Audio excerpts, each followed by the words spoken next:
అందరికీ praise the lord. మరి మన భారతదేశము హిందూ దేశమా, భారతదేశమా? మన ఇండియా.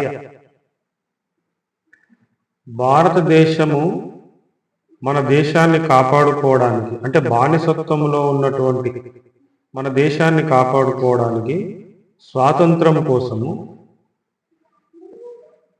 ఆ స్వాతంత్రం కోసము ఉద్యమం చేసినటువంటి వారిలో హిందువులే ఉన్నారా?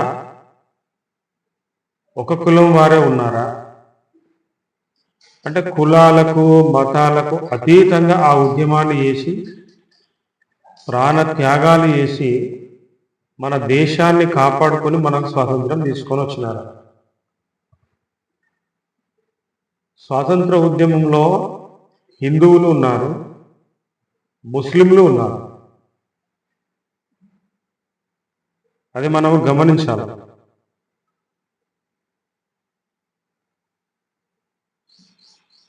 స్వాతంత్ర ఉద్యమంలో గాంధీతో పాటు అహింసా మార్గాన్ని అనుసరించి ఆ స్వాతంత్ర ఉద్యమంలో పాల్గొన్నటువంటి ముస్లిం వ్యక్తి ఖాన్ అబ్దుల్ గఫర్ ఖాన్.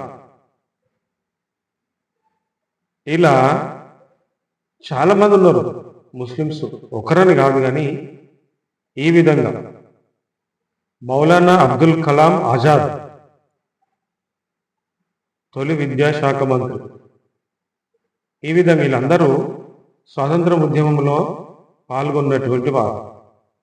మరి ముస్లింలు, హిందువులు అంటే మనకు తెలుసు అనుకో, వాళ్ళందరూ చాలామంది పేర్లు ఉన్నవి. మరి క్రైస్తవులు, మహాత్మా గాంధీతో పాటు ఉన్నటువంటి వ్యక్తి క్రైస్తవ నాయకుడు ఎవరంటే జార్జ్ జోసెఫ్. ఎవరండి? George Joseph. తర్వాత అక్కమ్మ చెరియన్, అన్నీ బీసెంట్, వీళ్ళందరూ కూడా ఇంకా చాలా మంది ఉన్నారు. కేపీ పాల్, తర్వాత వెంగల్ చక్కరై, వీళ్ళందరూ ఉన్నారు. జార్జ్ జోసెఫ్ గారు మహాత్మా గాంధీతో ఉండి ప్రత్యక్షంగా ఉద్యమంలో పాల్గొన్నారు, స్వాతంత్ర ఉద్యమంలో. అదేవిధంగా అక్కమ్మ చెరియన్ కూడా. ఈ విధంగా కులాలకు సంబంధం లేకుండా, మతాలకు సంబంధం లేకుండా భారతదేశం కోసము అందరూ ప్రయాసపడి చేసి స్వాతంత్రం సంపాదించుకొని మన దేశాన్ని మనం కాపాడుకుంటే, ఈరోజు కొందరి స్వార్థం కోసము, వారి అధికారం కోసము, వారి స్వార్థం కోసము, వారి లాభం కోసము ఇది భారతదేశం నాది నాది అని మాట్లాడడం ఎంతవరకు కరెక్ట్ అండి?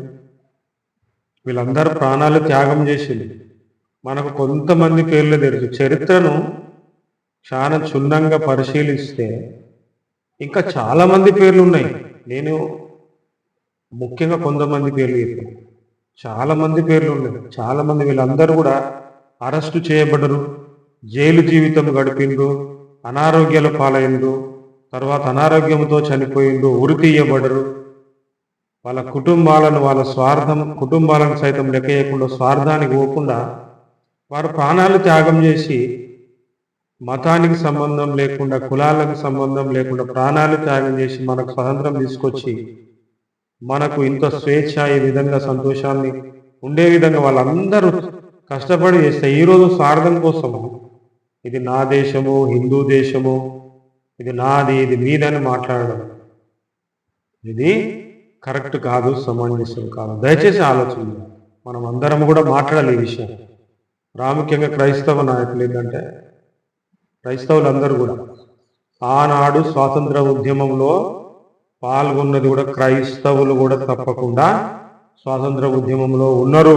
బ్రిటిష్ వారికి ఎదురు నిలబడి పోరాడి, బ్రిటిష్ వారికి ఎదురుగా ఈ యొక్క జార్జ్ జోసెఫ్ గారు ప్రెస్ మీట్, అంటే ఆ పత్రిక వివరణ వాళ్ళకు వ్యతిరేకంగా రాసినప్పుడు ఆయన అరెస్ట్ చేసి తీసుకెళ్లి 6 నెలలు జైల్లో ఉంచారు. నువ్వు మాకు సపోర్ట్ చేయాలి, మాతో పాటు ఉండాలి, కానీ మాకే వ్యతిరేకంగా ఈ విధంగా రాయడం కరెక్ట్ కాదు. ఆయన ఒక పత్రిక దాంట్లో పనిచేసింది, వాళ్ళకి వ్యతిరేకంగా రాయడం మొదలుపెట్టింది. ఆ యొక్క పత్రిక హిందూ వారికి సంబంధించిన దాంట్లోనే కానీ అందులో పని చేసుకుంటూ వ్యతిరేకంగా రాయడం మొదలుపెట్టింది. కాబట్టి ఎందుకంటే గాంధీజీతో పాటు ఉండి ఆయన చేస్తున్నటువంటి ఉద్యమానికి సపోర్టుగా ఉండి, అంటే ఆయన ఉద్యమానికి అనే కాదు కానీ భారతదేశం మీద ఉన్నటువంటి నా దేశము అనేటటువంటి ప్రేమతో ఆయన సపోర్ట్ చేసి బ్రిటిష్ వారికి వ్యతిరేకంగా పనులు చేసింది. చివరికి చనిపోయింది ఆయన జైలు జీవితం గడుపుతున్నప్పుడు మహాత్మా గాంధీ కూడా తన దగ్గరికి వెళ్ళినప్పుడు. ఇవన్నీ చాలా విషయాలు ఉన్నాయి, కానీ మనం ప్రాముఖ్యమైన విషయం ఒకటే ఏంటంటే, స్వాతంత్ర ఉద్యమంలో అందరూ మతాలకు కులాలకు అతీతంగా పాల్గొని మన దేశాన్ని కాపాడుకొని స్వాతంత్రం తీసుకొచ్చారు. కాబట్టి ఇది అందరి దేశము, ఇది అందరి దేశం అని మనం తప్పకుండా అందరికీ గట్టిగా సమాధానం చెప్పాల్సినటువంటి అవసరం ఉంది. రైతుల